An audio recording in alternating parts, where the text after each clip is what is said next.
అవకాశం ఇచ్చి మనలందరినీ ఆ దైవ సన్నిధిలో నిలబెట్టిన దేవాది దేవుడికి నా హృదయపూర్వకమైన వందనాలు తెలియజేస్తూ, పెద్దలుగా సంఘముగా అందరూ కూడా ఇప్పుడు వచ్చి దేవుని మాటలు ఇష్టంతో వినడానికి వచ్చిన ప్రతి బిడ్డ కూడా నా హృదయపూర్వకమైన వందనాలు.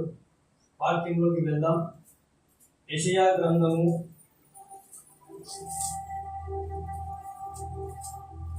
పాత నిబంధన గ్రంథము, యెషయా గ్రంథము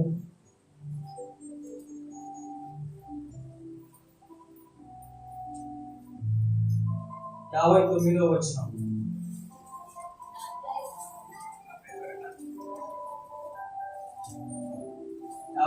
అధ్యాయము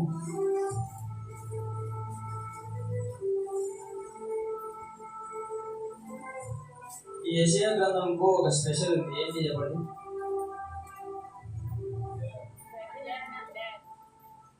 బైబిల్ మొత్తం ఎన్ని పుస్తకాలు ఉంటాయి? 66. ఎన్ని పుస్తకాలు ఉంటాయి? 66. యెషయా గ్రంథంలో యెషయా భక్తుడు దేవుడికి చాలా చాలా ప్రవచనాలు కూడా యెషయా గ్రంథంలో నుంచే యేసు ప్రభువు వారి గురించి కూడా ప్రవచించి ఉంటున్నారు. హల్లెలూయా. దేవుని నామానికి మహిమ కలుగును గాక. యెషయా గ్రంథము 59వ అధ్యాయము మొదటి వచనం మనం ధ్యానిద్దాం. రక్షింపనేరకయున్నట్లు యెహోవా హస్తము కృంచ కాలేదు, విననేరకయున్నట్లు ఆయన చెవులు మందము కాలేదు. మీ దోషములు మీకును మీ దేవునికి అడ్డముగా వచ్చెను. హల్లెలూయా. దేవునికి మహిమ కలుగును గాక. ఇక్కడ నీ తప్పు లేదు, దేవుడి తప్పు లేదు. దేనికి? ప్రార్థన వినబడకపోవడానికి. నీ తప్పు లేదు, దేవుడి తప్పుడు కూడా లేదు. ప్రార్థన వినబడకపోవడానికి, నీవు రక్షింపబడకపోవడానికి ఆయన తప్పేమి లేదు. నీకు సహాయం అందకపోవడానికి ఆయన తప్పేమీ లేదు. నీవు స్వస్థత పొందడానికి ఆయన తప్పేమి లేదు. కానీ ఇక్కడ స్వస్థత పొందలేకపోతున్నావు కారణం, రక్షింపబడలేకపోతున్నావు కారణం, ప్రార్థనను దేవుని చెంతకు చేర్చలేకపోతున్నావు కారణం ఏంటంటే, అక్కడ మనము ధ్యానించాం ఏమని? మీ దోషములు మీకును మీ దేవునికి అడ్డముగా వచ్చెను. హల్లెలూయా. ఒకవేళ గనక మీ దోషములు, మన దోషములు గనక దేవునికి, మన ప్రార్థనకు అడ్డు రాకుంటే, రక్షింపనేరకయున్నట్లు యెహోవా హస్తము కృంచ కాలేదు, విననేరకయున్నట్లు ఆయన చెవులు అందమేమి. హల్లెలూయా. ఎక్కడ ఉంది అంటే దోషములలో ఉంది. ఎవరి దోషములలో? మన దోషములలో ఉంటున్నది, మన పొరపాటులో ఉంటున్నది, మన పాపములలో ఉంటున్నది. వాటన్నిటిని కనుక మనం తొలగించుకున్నాము అంటే, వాటన్నిటిని కూడా మన నుంచి మనం దూరం చేసుకున్నాము అంటే, మనం దేవుని చేత రక్షింపబడతాం. దేవుని చేత రక్షింపబడతాం. దేవుని చేత స్వస్థత పొందుకోగలుగుతాం.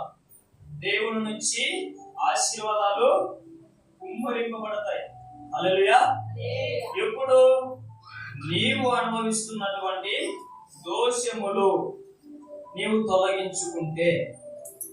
ఈ దోషములు ఎలా వెళ్ళిపోతాయి అంటే, ఈ పాపములు ఎలా వెళ్ళిపోతాయి అంటే, మనం ఇంతవరకు పాడుకున్నాం. ఏం పాట?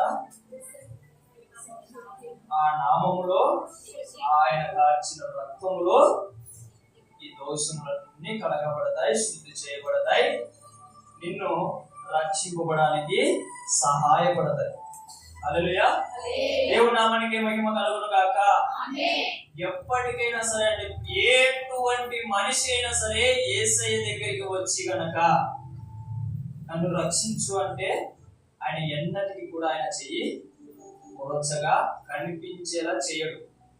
ఆయన ముఖము కప్పుకోడు. హల్లెలూయా.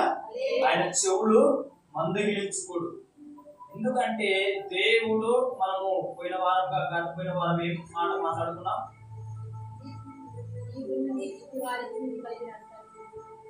పోయిన వారం దేవుడు లోకమును హల్లెలూయా కాగా ఆయన కుమారుణ్ణి మన కొరకు ఇచ్చాడు. హల్లెలూయా. దేవుని నామానికి మహిమ కలుగును గాక. దేవుడు గనక మనల్ని ప్రేమించకోకుండా, మన ప్రార్థనలు వినకోకుండా, మనల్ని రక్షించుకోకుండా ఉంటే ఆయనకు అవసరమే లేదు ఆయన కుమారుని పంపించడానికి. ఆయన అంత ప్రేమమయుడిని ఈ మన కోసం, పాపమైన మన కోసం. దేవుడి ప్రేమ ఎలాంటిదంటే, మనము పాపమును విడిచిపెట్టిన తర్వాత పరిశుద్ధతను అమర్చుకొని పరిశుద్ధతను జీవించేటప్పుడు ప్రేమించే ప్రేమ కాదు ఆయన ప్రేమ. మనము పాపంలో ఉండగానే మనల్ని ఆయన ప్రేమించాడు. ఆయన మన కోసము మరణించాడు. అవునా కదా? మనం పాపంలో ఉన్నా ఆయన ఆల్రెడీ మరణించి ఉంటున్నాడు. మన కోసము ఎప్పుడు మరణించాడు? పరిశుద్ధులుగా మార్చిన తర్వాత కాదు, మన దోషములని పోగొట్టుకున్న తర్వాత కాదు. హల్లెలూయా. మనం పాపంలో మునుగుతున్నప్పుడే, దోషములో ఉంటున్నప్పుడే మన కోసం ఆయన ఏం చేసినాడు?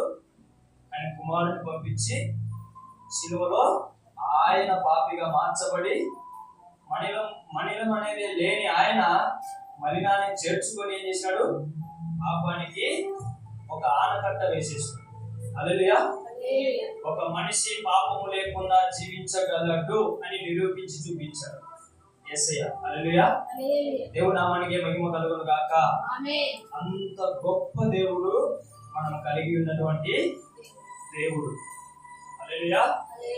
చూడండి, దేవుడు బిడ్డరా, ఎప్పుడైతే మనము ఒక సందేహంలో ఉంటాం, ఏమని, ఏదన్నా ప్రార్థన చేసినప్పుడు వెంటనే జవాబు రానప్పుడు మన ప్రార్థన వినబడిందా లేదా అని నువ్వు సరి చేసుకోవాల్సింది, చెక్ చేసుకోవాల్సింది, రుజువు చేసుకోవాల్సింది మన ప్రార్థన వినబడిందా లేదా అని కాదు. నీలో ఏమన్నా దోషం ఉన్నదా, నీలో ఏమన్నా పాపం దాగి ఉన్నదా అనేది చెక్ చేసుకోవాలి. అర్థమవుతుందా? ప్రార్థన చేసేటప్పుడు ఏం చెక్ చేసుకోవాలా? ఆయన వింటాడా వినడా కాదు, ఆయన ఇస్తాడా ఇవ్వడా కాదు, ఆయన చూస్తాడా చూడడా కాదు. నేనే పాల్పడ్డా, ఏమని, నన్ను చూచువాడా అని పాల్పడ్డా. నన్ను ఎప్పుడు కూడా యెహోవా కన్నులు ఆకాశంలో నుండి ప్రతి స్థలం మీద చూస్తూనే ఉంటాయి, ప్రతి మనిషి మీద చూస్తూనే ఉంటాయి. హల్లెలూయా. దేవుని నామానికి మహిమ కలుగును గాక. ఆమేన్. ఆయన గొప్పవాడు, ఆయన చూపులు గొప్పవి, ఆయన ప్రేమ గొప్పది, ఆయన ప్రార్థన వినడం కూడా గొప్పది. హల్లెలూయా. చిన్న పిల్లవాడు చేసిన ప్రార్థన కూడా వింటాడు. సమూయేలు ప్రార్థన వింటాడు. ముసిరివాడు చేసిన ప్రార్థన కూడా వింటాడు. మోసే ప్రార్థన చేస్తాడు. హల్లెలూయా. దేవుని నామానికి మహిమ కలుగును గాక. ఏ భేదము లేదు. ఆయన ఏం చేస్తాడు?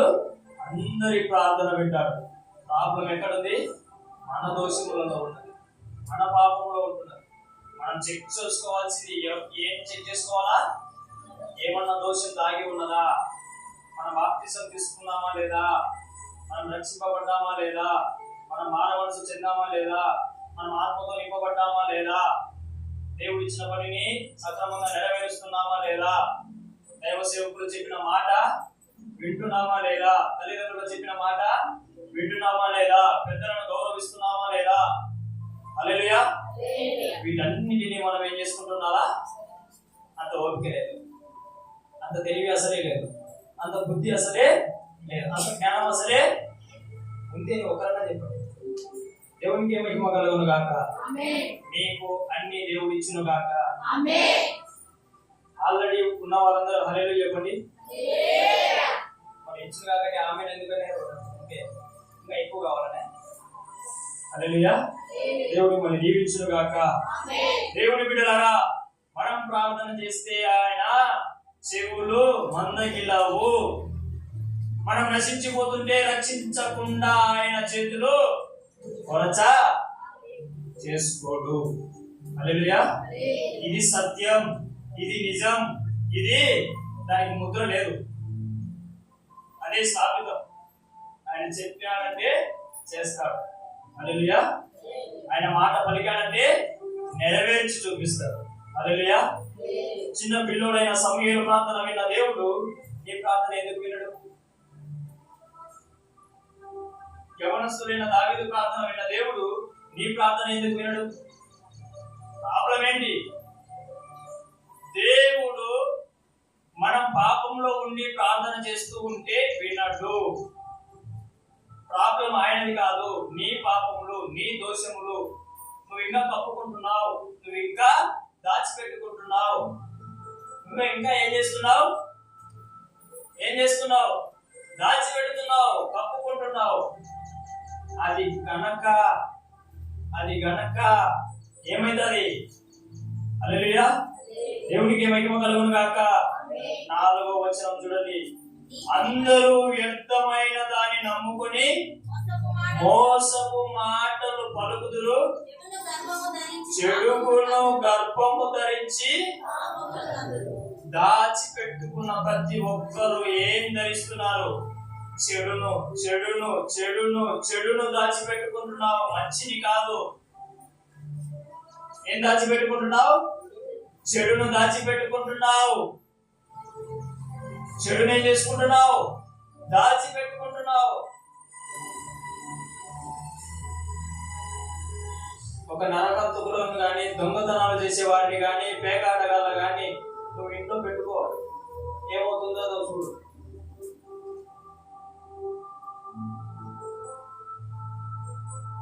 దొంగలను కానీ, నరకత చేసే వాళ్ళని కానీ, పేకాటగాళ్ళ కానీ నువ్వు ఇంట్లో పెట్టుకో, ఏమైతుంది? నీ ఇంటికి ఎవరు వచ్చారు? దేవుడు ఆకాశం నుండి దిగి వస్తాడా? ఎవరు వస్తారు? పక్కన పొలిటీషియన్ వచ్చి వాడిని ఒక్కడిని ఎదగోరు. ఎవరిని ఎదగోతారు? ఆశ్రయం కల్పించిన నిన్ను తులు పెట్టుకుంటూ తీసుకుపోతారు లాఠీలతో మర్యాదగా తీసుకోపోరు. ఎందుకంటే ఫోన్ చేసి రారు కాబట్టి. హల్లెలూయా. చెడుని ఎంతసేపు దాపెట్టుకున్నావు? ఎప్పుడో బాగా ప్లానింగ్ చేసిందారు. ఎంత చక్కగా ప్లానింగ్ చేసిందారంటే దొంగతనాలకు కానీ, చంపేదానికి కానీ, ఇంకొకదానికి కానీ, ఇంకోదానికి ఎంత ప్లానింగ్ అంటే మనమైతే కనుక్కోలేము. కానీ పోలీసులు ఏం చేస్తారు? ఈ రోజు కాదు, రేపు కాదు, 1 సంవత్సరానికైనా గడ్డకు తీసేస్తారు, మనకి శిక్ష పడినట్టు చేస్తారు. హల్లెలూయా. దాపెట్టుకోలేడు. అవునా కదా? లోకంలో ఉంటున్న పోలీసు వాళ్ళే ఎంతో కష్టపడి ప్లానింగ్ చేసి ఒక 10, 20 మంది, 40 మంది, 50 మంది కలిసి ప్లానింగ్ చేసిన మర్డర్ని ఏం చేస్తున్నారు? కనుక్కోగలుగుతున్నారు. దేవుడు కనుక్కోలేడా నీ పాపమును? దేవుడు కనుక్కోలేడా నువ్వు దాచిపెట్టుకుంటే నీ దోషమును? దేవుడు కనుక్కోలేడు అనుకుంటున్నాడా నీలో ఉంటున్నా ఆ నల్లటి మచ్చను? హల్లెలూయా. ఎవరి కళ్ళు కప్పినా ఆయన కళ్ళు కప్పి ఆయన అస్సలే మోసం చేయలేడు. ఎప్పుడైనా నేను ఒక మాట చెప్తుంటా, ఆయనను మోసం చేస్తున్నామని కలగంటుంటే మనల్ని మనమే మోసం చేసుకుంటున్నామని ఫిక్స్ అయిపోవాలి. ఆయనను మోసం చేస్తున్నామని మనం కలగంటే మనల్ని మనమే మోసం చేసుకుంటామని మనం ఫిక్స్ అయిపోవాలా. అది సత్యం. ఎందుకంటే దాచి ఉంచలేం. ఏం చేసుకుంది? లాస్ట్ కు ఏమంటున్నాడు అక్కడ? చెడుకును గర్భము ధరించి పాపమును చెడును దాచిపెట్టుకొని ఏదో రోజు గడపడతారు. ఒకరంతా మా ఊర్లోనే కొద్దిగా ఇన్సిడెంట్ జరిగింది. వచ్చినాడు గదిలో వచ్చి దాక్కున్నాడు. దాక్కుని గమ్ముండదు కదా. మత్తు కోసం ఏం చేశాను? బ్యాంక్ షాప్కి వచ్చాడంట. పటాడ పడిపోయి పటాని ఇచ్చినారు. 12 గంటకు వచ్చావు. పాపం అనేది నిన్ను ఉండనీయదు. నిన్ను చంపడానికి అది నీలో దూరింది. అవునా కదా? చంపడానికి నీలో దూరింది పాపం. వాడు ఎందుకు దూరుతాడు చెప్పండి? ఒక ఆత్మను పరలోకానికి చేర్చకుండా నరకానికి తీసుకువెళ్ళడానికి ఒక మనిషికి ఇబ్బంది పెడతాడు అపవాది. అవునా కదా? లేదంటే నీదేమన్నా బంధుత్వం కలుపుకోవడానికే, రక్త సంబంధం కలుపుకోవడానికే కాదు. నిన్నేం చేయాలా? సర్వనాశనం చేయాలా. నీ కన్నులను పాడు చేసేయాలా, నీ మాటను పాడు చేసేయాలా, నీ హృదయాన్ని పాడు చేసేయాలా, నీ మనస్సును పాడు చేసేయాలా. చివరిగా నడి రోడ్డున ముంచేసి పక్కకు జరుపుకుంటాడు. ఏం చేస్తాడు? పక్కకు జరుపుకున్న వెంటనే అందరూ నిన్ను చూస్తారు. చూసి నిన్ను వ్యభిచారి వెళ్తే నేను గుర్తు పెడతారు. వ్యభిచారి దొంగను వెళ్తే దొంగగా గుర్తు చేస్తారు. నరకంత గురికి అయితే నా పేకాడుగా అయితే పేకాడుగా గుర్తు పెడతారు. చేస్తారు. ఆ అవమానం తట్టుకోలేక నువ్వు వచ్చావు. అవమానం తట్టుకోలేక నువ్వు చచ్చావు. వానికి అదే కావాలా. దేవుడు బిడ్డలారా, నేను చెప్తున్నాను చూడండి, దేవుడు ఎంత గొప్పవాడు అంటే అంత గొప్పవాడు. ఎంతటి పాపం చేసినప్పటికైనా సరే నువ్వు ఆయన దగ్గరికి రా, వచ్చి కనుక మోకరించి ఒప్పుకో, విడిచిపెట్టేసి. ఒప్పుకుంటే సరిపోదు. చాలా మంది ఎలా ప్రార్థన చేస్తారంటే, అయ్యా నేను పాపంలో ఉన్నా, నన్ను విడిపించు ప్రభువా అంటారు. అంతవరకే స్టాప్. కాదు, అయ్యా నేను పాపంలో ఉన్నానయ్యా, ఇంకా నేను దాన్ని చెయ్యడానికి ఇష్టపడనయ్యా, నేను అసహించుకుంటాను ప్రభా, నాకు సహాయం చేయి ప్రభా. అప్పుడు దేవుని సహాయం నీకు అందుతుంది. దేవుని సహాయం లేకుండా అపవాది చేస్తున్న తంత్రములు పరిణామములను మనము గుర్తించలేము. వాడు పెట్టిన చిక్కులో చిక్కుకోకుండా అస్సలు తప్పించుకోలేము. ఒకటి దేవుని చేత, రెండవది అపవాది చేతనే ఒక మనిషి నడుస్తాడు. ఒకటి దేవుని చేత, రెండవది అంటే ఇంకొకటి లేదు ఆప్షన్. నువ్వుగా బ్రతకలేవు. నువ్వు దేవుల్లో ఉంటేనే స్వతంత్రునివి.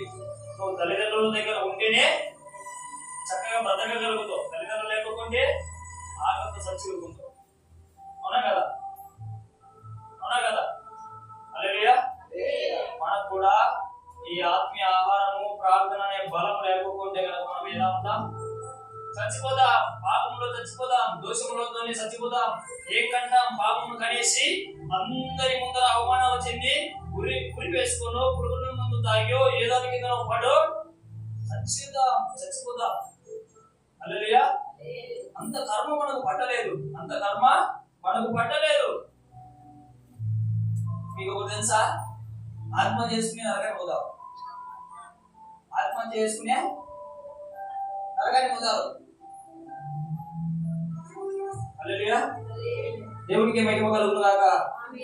బాగా బ్రతుకు, బాగా నీతిగా, పరిశుద్ధంగా, ఆశ్చర్యకరంగా, దేవునికి మహిమకరంగా బ్రతుకు. కాస్త ఆత్మహత్య చేసుకోవాలి వచ్చావు. ఏమైపోతావు? విరిగోనిగా చూస్తారు. నేను ఎంత అవమానం. హల్లెలూయా. బయట దర్జాగా బ్రతుకుతాడు, లోకంలో పాపం చేస్తాడు దర్జాగా. దేవుల్లో నీకెందుకు అంత పెరుగుతనం? ఆ ప్రార్థన వినపడలేదా? నువ్వు ఒప్పుకో, నువ్వు విడిచిపెట్టు. వినపడకోకుండా జవాబు రాకుండా వద్దనే వస్తాయి జవాబు. మీకు రావడంలే. సాక్ష్యాలు ఎలా చెప్తున్నారు? సజీవ లెక్కలు మందిరంలో కూర్చొని ఎలా దేవుని స్తుతించగలుగుతున్నారు? జవాబు రాకపోతే ప్రతి నిమిషము, ప్రతి సెకండ్ గడగా అంటాంలే దేవుడు. ఆయన ఏం చేస్తున్నాడు? ఆయన పని జరిగించుకుంటూ వెళ్ళిపోతా ఉంటున్నాడు.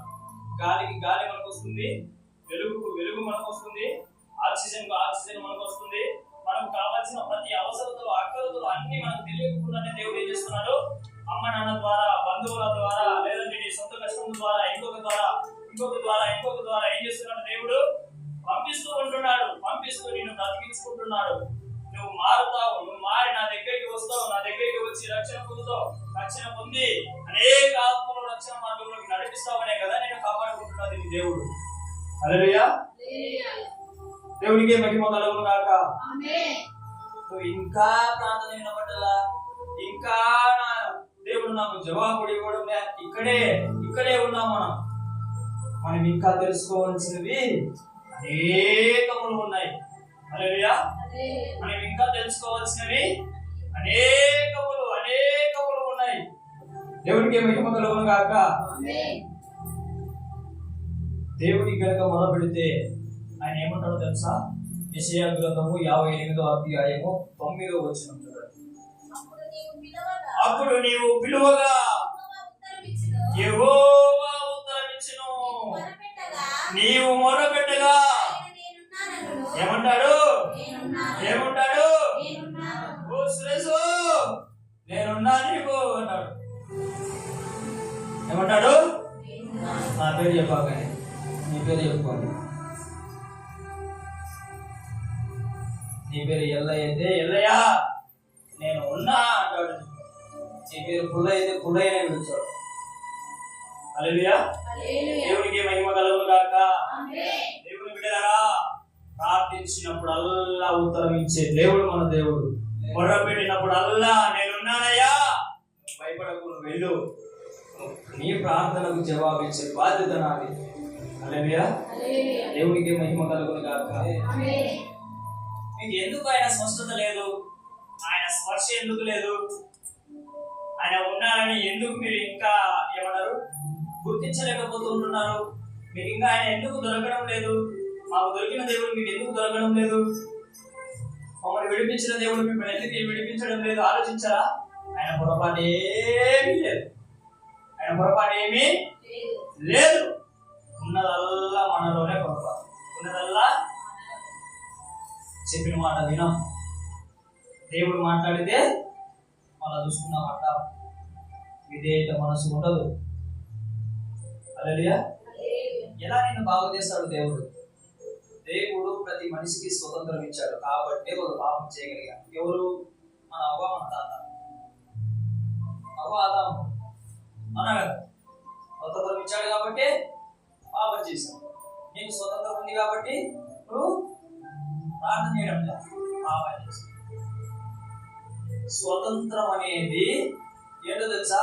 నీకు నచ్చిందల్లా చేసుకుంటూ పోవడం స్వతంత్రం అస్సలు కాదు, అది తప్పు. స్వతంత్రం అంటే ఏంటో తెలుసా? ఏది చేయాలో అది చేసేది స్వతంత్రం, ఏది చేయకూడదో అది చేయకుండా ఉండడం స్వతంత్రం. అర్థమైందా? స్వతంత్రం అంటే ఏంటి? అన్ని చేసుకుంటా నచ్చిందల్లా చేసుకుంటా పోవడం స్వతంత్రం కాదు, అది తప్పు. స్వతంత్రం అంటే ఏంటి?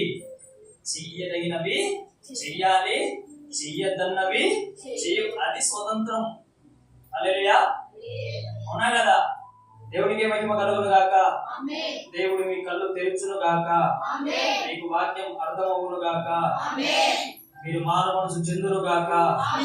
ఈ వాక్యం మీలో పని చేయును గాక. హల్లెలూయా. దేవుని నామానికి మహిమ కలుగును గాక. మనం ప్రార్థించినప్పుడు ఆయన ఏమంటాడు? నేనున్నాను.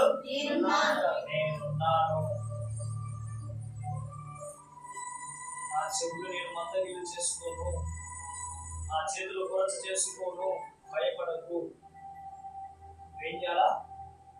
అడ్డంగా ఏమున్నాయంట? అడ్డంగా ఏమున్నాయి చూడండి. మీకును మీ దేవునికి అడ్డముగా వచ్చెను. ఏమొచ్చెను? ఏమొచ్చెను? ముందరుంటున్న దోషమును తొలగించుకో చాలు. ఈ ప్రార్థన వినబడుతుంది, నువ్వు స్వస్థత పొందుకుంటావు. ఈ ప్రార్థన వినబడుతుంది, నీవు కోల్పోయిన అందరినీ మళ్ళీ పొందుకోగలుగుతావు. ఏదో పొరపాటున మాట్లాడి కోల్పోయినావు కదా, బంధువులను కానీ మిత్రులను కానీ ఇంకొకటి కానీ, హల్లెలూయా, వాళ్ళందరినీ మళ్ళీ ఏం చేస్తావు? పట్టుకోగలుగుతావు. వాళ్ళ దగ్గరికి వచ్చిన దేవుడు చేస్తాడు. హల్లెలూయా. బాధపడుతున్నారు కొంతమంది మిత్రుడు దూరం అయితే. నీ మిత్రుడు యాడికి పోడు. నీ దోషము నువ్వేం చేయాలా? ఒప్పుకొని ప్రార్థన చేయి. నీ మిత్రుని కోసం పరిగెత్తుకుంటా నువ్వే కావాలని నీ మిత్రుడు వస్తాడు. హల్లెలూయా.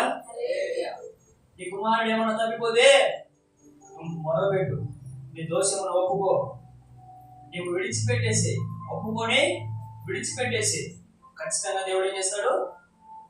ఖచ్చితంగా ఆ ప్రార్థన విని ఈ కుమారుడిని 9-10 సార్లు ఎత్తుకోపోయినా, అమ్మని విడిచిపెట్టి, తమ్ముడిని విడిచిపెట్టి, ఇంటిని విడిచిపెట్టి 8-9 సార్లు పరిగెత్తిన, నా వదిన బ్రతుకుతా అని చెప్పి. ఎలా ప్రార్థన చేస్తుందో తెలియదు, ఆయన ఎలా వింటున్నాడో తెలియదు. చక్కగా నా దగ్గరికి వచ్చి పడతారు. ఎంత వచ్చి పడతారో తెలియదు. రాత్రిగానే వచ్చి పడతారు. పొద్దున కళ్ళు తెరిచే లోపల నేను ఇంట్లో ఉంటాను. అన్నది వ్యాపారం. నిజంగా దేవుడు చాలా గొప్పవాడు. నేను వచ్చిన తర్వాత ఆయన చేసిన మేలులో గుర్తించా. వచ్చిన తర్వాత అప్పుడంటే గుడ్డితనంలో ఉండి ఏం అర్థమయ్యేది కాదు. వీళ్ళు వాళ్ళ ద్వారా వీళ్ళ ద్వారా అనుకుని వచ్చినారని అనుకుంటున్నా, కానీ దేవుని హస్తం అక్కడ ఉందని గుర్తించలేకపోయా. హల్లెలూయా, హల్లెలూయా. నాకు నష్టము ఎన్నిసార్లు కలిగిందో ఆ నష్టాన్ని నేను కొన్నిసార్లు పరిశీలించా ఖాళీగా ఉన్న టైంలలో. ఎందుకు ఆ నష్టం జరిగిందని? నా మంచికి జరిగిందని నేను గుర్తించా. నా మంచికి జరిగిందని నేను గుర్తించా. నష్టముకు తగ్గ ప్రతిఫలము దేవుడు గొప్ప ఆశీర్వాదం నాకు ఇచ్చాడు. హల్లెలూయా, దేవునికి మహిమ కలుగును గాక. ఆమేన్. నాకున్నటువంటి చెడ్డ పేరంతా ఏం చేసినాడు? చెడ్డ పేరంతా ఏం చేసినాడు? చెడ్డ పేరంతా ఏం చేసినాడు? దేవునికి మహిమ కలుగును గాక. ఎంత చెడ్డ పేరంటే అంత గలీజు. కొన్ని పేర్లు చెప్తాను మీకు, కొన్ని పేర్లు. రామపురంలో కూడా సత్యబాబు అని ఒకడు అల్లుడుగా వచ్చాడు. అతను నా ఫ్రెండే. అతను అడిగాడు, నా పేరు ఒకటి కైపోడు అంటారు. ఏ పేరు? కైపోడు. ఇంకొకటి కుంటబీడి అంటారు. ఏది? కుంటబీడి అంటారు. అల్లరోడు అంటారు. అంటారు అల్లరోడు అంటారు. అర్థమైందా? అంత గలీజ్ పేర్లు పెట్టుకుని ఇప్పటికీ మా ఫ్రెండ్స్ పేర్లు మీరు చెక్ చేసినారంటే ఆ పేర్లే ఉంటాయి. ఆ పేర్లు పెట్టి నేను గుర్తుకొస్తాను. మారినాయి కదా, మార్చండి. సురేష్ ఉన్నారు, నీ పేరు సురేష్ అని పెట్టుకున్నాను. హల్లెలూయా, దేవునికి మహిమ కలుగును గాక. కానీ అంత చెడ్డ పేరు ఉన్న నేను ఇప్పుడు కనుక వాళ్ళందరికి వెళ్తే వాడు సీక్రెట్ తాగుతానే అందరూ తాగకుండా బాధేస్తాను. వాడు అంతవరకు బూతులు మాట్లాడుతుంటే ఆ గుంపులో కనుక నేను చెప్తే బూతులు మాట్లాడుకోకుండా గమ్మున ఉంటాడు. దేవుడు నాకు ఇచ్చిన గౌరవం నా ఫ్రెండ్స్ దగ్గర. నేను ఎవరితో కూర్చొని మందు తాగానో, ఎవరితో కూర్చొని సిగరెట్ తాగానో, ఎవరితో కూర్చొని బూతులు మాట్లాడానో, నానా మాటలు మాట్లాడి వాళ్ళ దగ్గర ఎంత చెడ్డ పేరు తెచ్చుకున్నానో, అలాంటి వ్యక్తికి దేవుడు ఏం చేశాడు? ఒక మంచి పేరు, ఒక మంచి పేరు. నాకు అది ఆశ్చర్యం కలుగుతుంది ఇప్పటికీ కూడా. హల్లెలూయా. నిజంగా మనుషులు నిన్ను గమనిస్తా ఉంటారు. మంచిగా ఉంటే మంచిగా చూస్తారు, చెడుగా ఉంటే చెడుగా చూస్తారు. వాళ్ళ తప్పేం లేదు. ఉన్నదంతా ఎవరిలో? మనం ఒప్పుకొని విడిచిపెడితే కనుక దేవుడు తేవడానికి, నీకు మంచి పేరు ఇవ్వడానికి రెడీగా ఉన్నాడు. హల్లెలూయా, దేవుని నామానికి మహిమ కలుగును గాక. ఎంతటి వారివైనా సరే, ఎంత లోతైనా సరే దేవుడు ఏం చేస్తాడు? గొప్ప పేరు తెచ్చి పెడతాడు. ఒక నూతన పేరు తెచ్చి పెడతాడు. హల్లెలూయా, దేవుని నామానికి మహిమ కలుగును గాక. ఒకప్పుడు నేను చెప్తాంటే వినేటోళ్ళు కాదు. ఇప్పుడు నేను చెప్తానంటే గమ్మున వింటారు. హల్లెలూయా. వాళ్ళ తల్లిదండ్రులు నాకు ఫోన్ చేసి చెప్పినప్పుడు నేను ఏరా అన్నప్పుడు సైలెంట్ గా వింటారు. సరేనా అనేటప్పుడు చేయడమేమో చేస్తారు, కానీ వినడం మటుకు. కానీ ప్రార్థన చేస్తున్నా కదా, ఏదో రోజు నా ఫ్రెండ్స్ అందరూ కూడా మారుతారు. నమ్మకం నాకుంది. హల్లెలూయా, దేవునికి మహిమ కలుగును గాక. హల్లెలూయా. చాలా మందికి నా ఫ్రెండ్స్ కూడా నేను మారిన తర్వాత నేను ప్రార్థన చేసినప్పుడు ఎన్నెన్నో అద్భుతాలు. నా ఫ్రెండ్స్ అందరికి చాలా మంది పెళ్లి అయిపోయినాయి. చాలా మంది ఆపరేషన్ విషయంలో, కొన్ని గడ్డల విషయంలో దేవుడు స్వస్థపరిచాడు. పిల్లలు పుట్టిన విషయంలో దేవుడు సహాయం చేశాడు. కొంతమంది జాబ్స్ విషయంలో, నాకైతే జాబ్ లేదు కానీ వాళ్ళకి జాబ్స్ విషయంలో దేవుడు సహాయం చేశాడు. హల్లెలూయా, దేవునికి మహిమ కలుగును గాక. నా ఫ్రెండ్స్ జీవితాలలో నేను అనేకములైన మేలులు, దేవుడు చేసిన మేలులు అనుభవించా కాబట్టి ఇంత సంతోషంగా నేను మీకు చెప్పగలుగుతున్నాను. హల్లెలూయా, దేవునికి మహిమ కలుగును గాక. ఇంత చెప్పడానికి కారణం ఏంటంటే నా ప్రార్థన వినబడుతుంది, ప్రార్థనకు జవాబులు వస్తున్నాయి. మీ ప్రార్థనలు కూడా వినబడతాయి, మీ ప్రార్థనలు కూడా జవాబులు వస్తాయి. కారణం మధ్యలో పొరపాటులు ఏంటి? దోషములు. ఏది దాపెట్టుకున్నావో అది ఏం చేస్తుంది? పాపం కంటుంది. ఏది ఒప్పుకుంటే కనుక ప్రార్థన చేయగలుగుతావు. ఒప్పుకొని విడిచిపెట్టి చూడు, నువ్వు మోకరించలేని మోకాలు ఖచ్చితంగా మోకరించగలుగుతావు. నిజంగా పాపం నేను కూడా ఇది అనుభవపూర్వంగా తెలుసుకున్నా. ఏంటంటే పాపము చేసుకుంటే ప్రార్థన చేయలేము. ఎందుకంటే మనస్సాక్షి ఏం చేయదు, రానియదు. ప్రార్థన దగ్గరికి ఆ గదిలో ఆ సన్నిధిలోకి రానియదు, అడ్డుపడుతుంది. ఇది చెప్పినట్టే అడ్డుపడుతుంది. అదే ఒక్కసారి నువ్వు ఊరికే అనుకో, అయ్యా నేను అన్ని విడిచిపెట్టేస్తా అని మోకాళ్ళు ఖచ్చితంగా వేస్తావు. మోకాళ్ళు వేసి నీకు తెలియకుండానే నువ్వు ఏడుస్తావు. ఏడ్చి అపో లపో లిపో అని కొట్టుకొని ఏం చేస్తావు, పరిశుద్ధాత్మని పొందుకుంటావు. పరిశుద్ధాత్మని పొందుకున్న తర్వాత నువ్వు ప్రార్థన చేయాల్సిన అవసరం లేదు.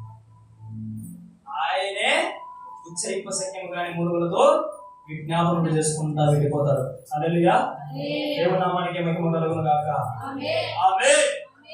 ప్రార్థన ఎలా చేయాలి, ప్రార్థన అలా చేయాలి, అవసరమే. పరిశుద్ధాత్మని పొందుకో. ఆయన నీకు ప్రార్థన చేసి నిన్ను ఆశీర్వదింపబడేలా, నువ్వు స్వస్థపరచబడేలా, నువ్వు విడిపించబడేలా, నువ్వు రక్షింపబడేలా ఆయనే చేస్తాడు. హల్లెలూయా.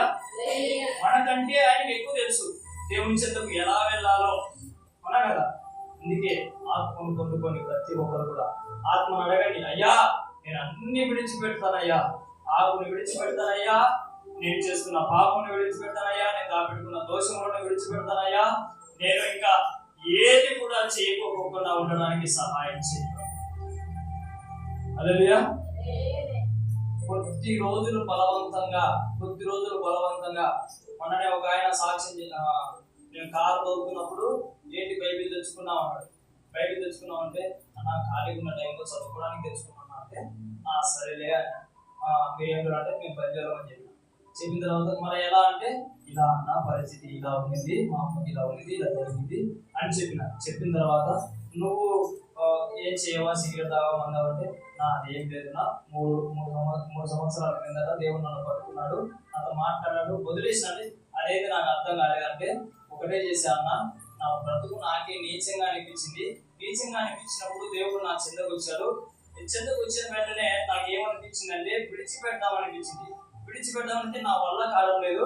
కానీ నేను బలవంతంగా దేవుడిని గుర్తించి ఏం చేసినానంటే మోకరించి ప్రార్థన చేసినా, అయ్యా నువ్వు చెప్పిన విధంగానే నేను అన్ని విడిచిపెడతా, నాకు మనశ్శాంతి కావాలా, సంతోషం కావాలా, నేను అన్ని విడిచిపెడతా అని ప్రార్థన చేసుకున్నా. కొద్ది రోజులు బలవంతం చేశాను. ఏది సిగరెట్ పీకుతున్నా, మందు పీకుతున్నా, అమ్మాయిని పీకుతున్నా, ఏం చేసినా సరే సైలెంట్ గా మనం తీసుకుంటున్నా. సైలెంట్ గా ఏదైతే పీకుతున్నో ఆ పీకేటప్పుడే కీర్తనల గ్రంథం చదివా, అలా పీకుతున్నప్పుడు సామెతల గ్రంథం చదివా, ఏం చేసినా విడుదల పొందుకున్నా. హల్లెలూయా. కొద్ది రోజులు బలవంతం చేశా. కొద్ది రోజులు బలవంతం ఏం చేసినా, ఎక్కువ రోజులు కూడా ఒక వారం నేను దేవుడితో ప్రమాణం చేసిందంటే నేను వారం అయితే ఉండగలుగుతా, మహా అయితే 2 వారాలు అయితే ఉండగలుగుతా. ఆ లోపల కనుక సిగరెట్ తాటు నాకు రాకూడదు, మందు తాటు నాకు రాకూడదు, ఎవరితో మాట్లాడాలని కానీ తాటు నాకు రాకూడదు అని నేను ఆయనతో ఒక రిక్వెస్ట్ చేసుకున్న వెంటనే ఒక వారం, శనివారం అయింది, ఆదివారం అయింది, వచ్చింది. సోమవారం నుంచి ప్రార్థనల మీద ప్రార్థనలు పడినాయి. ఆ ప్రార్థనకు పోతా హ్యాపీగా దేవునితో గడిపిన క్షణాలలో నా పాపం ఏమైపోయింది, పారిపోయింది. నా దోషములు ఏమైపోయినాయి, తొలగింపబడ్డాయి. దేవునికి నా ప్రార్థన ఏమైంది, వినబడి. ఆ ప్రార్థన వింటానే నేనేం చేసిన తెలుసుకున్నాను. ప్రతిదీ తెలుసుకోవడం మొదలు పెట్టినా. దేవుని హస్తం నా మీద ఉంచాడు. ఉంచిన తర్వాత ఆత్మదేవుని నేను పొందుకోవడం జరిగింది. ఆ రోజు నుంచి ఈ రోజు వరకు కూడా హ్యాపీగా నా జీవితాన్ని యేసుతో ముందరికి కొనసాగించగలుగుతున్నా. హల్లెలూయా. మనం ఏం ఒప్పుకోవాలా, మన దోషములను ఒప్పుకొని విడిచిపెట్టేయాలా. హల్లెలూయా. ఆటోమేటిక్ గా మీరు రక్షింపబడతారు, ఆటోమేటిక్ గా మీ ప్రార్థనలు వినబడతాయి, ఆటోమేటిక్ గా స్వస్థత పొందుకోగలుగుతారు. అన్ని కూడా యేసు నామములో మీకు జరుగును గాక. ఆమేన్. దేవుడి మాటలను దీవించి ఆశీర్వదించును గాక. ఆమేన్. చిన్న ప్రార్థన చేస్తున్నాం, మోకరించండి.